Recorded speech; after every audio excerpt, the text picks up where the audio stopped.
रूस यूक्रेन जंग से जुड़ी एक और बड़ी खबर आ रही है। पश्चिमी मीडिया ने दावा किया है कि रूस की मदद करने के लिए क्राइमिया में ईरान के सैनिक पहुंच गए। इसके साथ ही दावा ये किया जा रहा है कि ईरान के सैनिक रूस के सैनिक को ड्रोन हमले की ट्रेनिंग दे रहे हैं। दावा तो यहां तक किया गया कि ईरान के शायद 136 और मोहेजर 6 ड्रोन से रूस ईरान की मदद से कीव पर भयानक हमले कर रहा है। ईरान शुरू से ही रूस की जमकर मदद कर रहा है। ईरान के आत्मघाती ड्रोन से सबसे ज्यादा नुकसान यूक्रेन के एयर डिफेंस सिस्टम को हुआ है। लेकिन अब जिस तरह से ईरान के सैनिक रूस पहुंचकर मदद कर रहे हैं, उससे अमेरिका और यूक्रेन बुरी तरह से बौखला गए।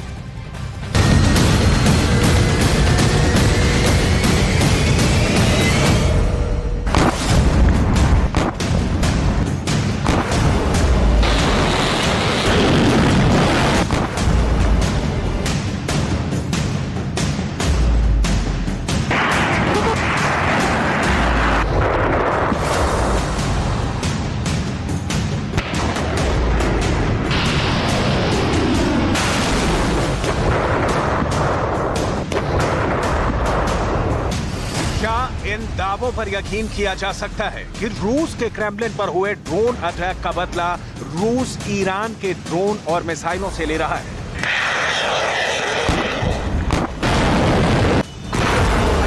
क्रेमलिन पर हमले के बाद से क्या यूक्रेन को मिला अमेरिका का पैट्रियट मिसाइल सिस्टम ईरान की घातक मिसाइलों का मुकाबला नहीं कर पा रहा है?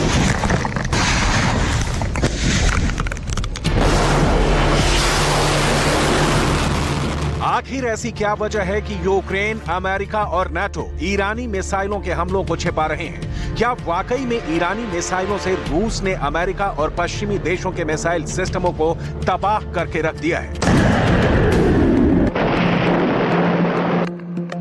डिफेंस एक्सपर्ट्स अब ये दावे क्यों कर रहे हैं कि ईरान के ड्रोन हमले कामयाब होने के बाद से ईरान ने रूस को हजारों मिसाइलें हमला करने के लिए दे दी हैं? दावा तो यहां तक किया गया है कि ईरान ने रूस को अपनी फतेह 110 और जुल्फागर मिसाइल दे दी है, जिसने यूक्रेन और नाटो के डिफेंस सिस्टम को भारी नुकसान पहुंचाया है। इस वक्त जंग के हालात इतने बदतर हो चुके हैं कि ज़ेलेंस्की ने ईरानी हथियारों की मारक क्षमता के बाद नाटो और अमेरिका पर भड़कते हुए साफ कह दिया है कि अगर अमेरिका घातक मिसाइलें और F-16 लड़ाकू विमान यूक्रेन को नहीं देगा तो फिर यूक्रेन को मजबूरन जंग में आत्मघाती कदम उठाने पड़ सकते हैं, जो यूक्रेन के लिए विनाश भी साबित हो सकता है।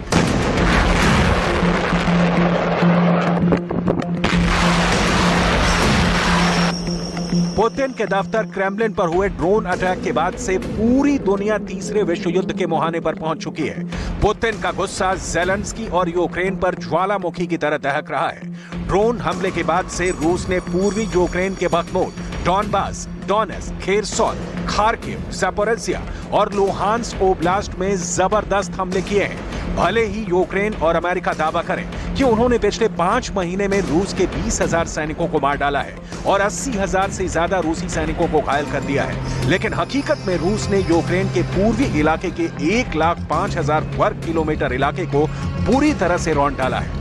भले ही यूक्रेन और नाटो दावा करें कि 14 महीने की जंग में रूस के 1,90,000 से ज्यादा सैनिक मारे गए हैं और करीब 3,800 रूसी टैंक यूक्रेन के हमले में तबाह हो चुके हैं, लेकिन जमीन पर यूक्रेन का पूरा एयर डिफेंस सिस्टम और 45% तोपखाना अब तक रूस तबाह कर चुका है। जानकारों का दावा है कि रूस ने अपने हथियारों के साथ ईरानी हथियारों पर सबसे ज्यादा भरोसा किया है। राष्ट्रपति पुतिन और ईरान के राष्ट्रपति इब्राहिम रईसी ने महीनों पहले ही तय कर लिया था कि एक बार यूक्रेन को हराने के बाद अमेरिका, नाटो और यूरोपीय देशों से हिसाब किताब पूरा किया जाएगा। शायद यही वजह है कि ईरान आंख मूंद कर अपने देश को दांव पर लगा चुका है। इस वक्त ईरानी बंकर में रखी घातक मिसाइलें, बम और ड्रोन लगातार रूस पहुंच रहे हैं। ईरानी जनरल खुद चुन चुन कर अपनी मिसाइलें रूस को दे रहे हैं। पहली नजर में ईरान के हथियार बनकर किसी फिल्मी मूवी का नजारा लगते हैं, लेकिन हकीकत में ये कोई चीनी सेना की तरह प्रोपेगेंडा फिल्म नहीं है, बल्कि हकीकत में ईरान के ये घातक हथियार बंकर में भरे पड़े हैं, जो इस वक्त यूक्रेन जंग में रूस की सबसे बड़ी ताकत बन चुके हैं। यूक्रेन, अमेरिका और नाटो के लिए ईरानी मिसाइलें काल बन चुकी हैं। अब वॉर जोन से जो खबरें आ रही हैं, उसके हिसाब से ईरान रूस को जबरदस्त हमला करने के लिए बेहद घातक मिसाइलें देने जा रहा है। जबकि ईरान की कुछ मिसाइलों से रूस ने हमले भी शुरू कर दिए हैं। दावा तो यहां तक किया गया है कि रूस ने ईरानी हथियारों से यूक्रेन का धुआं निकाल कर रख दिया है। क्रेमलिन पर सिर्फ दो ड्रोन से हमला हुआ था। रूस ने तो यूक्रेन के 9 शहरों पर ईरानी ड्रोन और मिसाइलों से भयानक हमले करके यूक्रेन के 9 शहरों को कब्रिस्तान बना दिया है। जरा देखिए कैसे।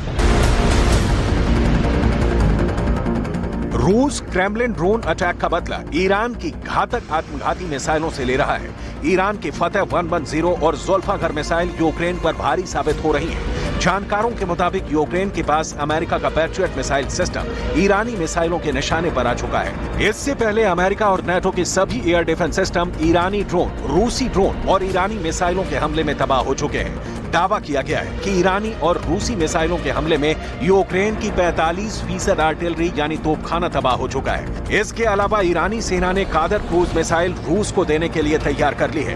कादर मिसाइल मध्यम दूरी की एंटीशिप मिसाइल है। वहीं ईरान रूस को हवा से जमीन पर मार करने वाली लेजर गाइडेड सत्तार मिसाइल भी दे रहा है। ईरान रूस को अपनी फ़क़ौर 90 मिसाइल देने जा रहा है, जो यूक्रेन और नेटो के लिए साक्षात मौन बन जाएगी। भले ही यूक्रेन अमेरिका और नेटो को लगे मॉस्को ड्रोन से घबरा गया है, लेकिन हकीकत में रूस किसी भी कीमत पर जंग हारने को तैयार नहीं है। जबकि ईरान ने यूक्रेन की जमीन पर अमेरिका और नेटो से बदला लेने के लिए पूरी ताकत झोंक दी है। ईरान के रिवॉल्यूशनरी गार्ड एरोस्पेस फोर्स के हेड अमीर अली हाजीजादे चुन कर रूस को ईरानी हथियार देने में जुटे हैं। वहीं दूसरी तरफ नेटो और अमेरिका के होश उड़े हुए हैं। हालात ये हो गए हैं कि यूक्रेन को रूस के खिलाफ जो काउंटर अटैक मार्च 2023 के आखिरी हफ्ते में करने थे, वो हमले यूक्रेन अब तक रूस पर नहीं कर पा रहा है। सिर्फ बखमूत में 1-2 हमले कर पाया है, जो पूरी तरह से फेल हो गए हैं। ईरान के राष्ट्रपति इब्राहिम रईसी ने अमेरिका को अब सीधी धमकी भी देनी शुरू कर दी है।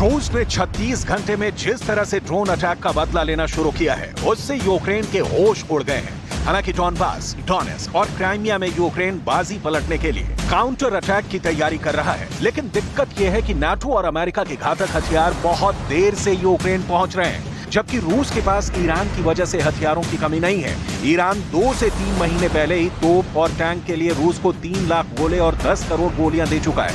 वहीं यूक्रेन को जो हथियार नाटो, अमेरिका और यहां तक कि पाकिस्तान से मिले हैं, वो एक एक करके रूस तबाह करता जा रहा है। ईरान ने तो कसम खा ली है कि या तो रूस जीतेगा या फिर रूस और ईरान दोनों तबाह होंगे। इसीलिए ईरान हथियार सप्लाई करने में कोई कसर नहीं छोड़ रहा है। पहले आप ये देख लीजिए कि नाटो के 31 देश, पश्चिम के 50 देश और पाकिस्तान जैसे बर्बाद देशों से जो हथियार यूक्रेन को मिले हैं, उनका हाल रूस ने जंग के मैदान में क्या किया है, जरा देखिए।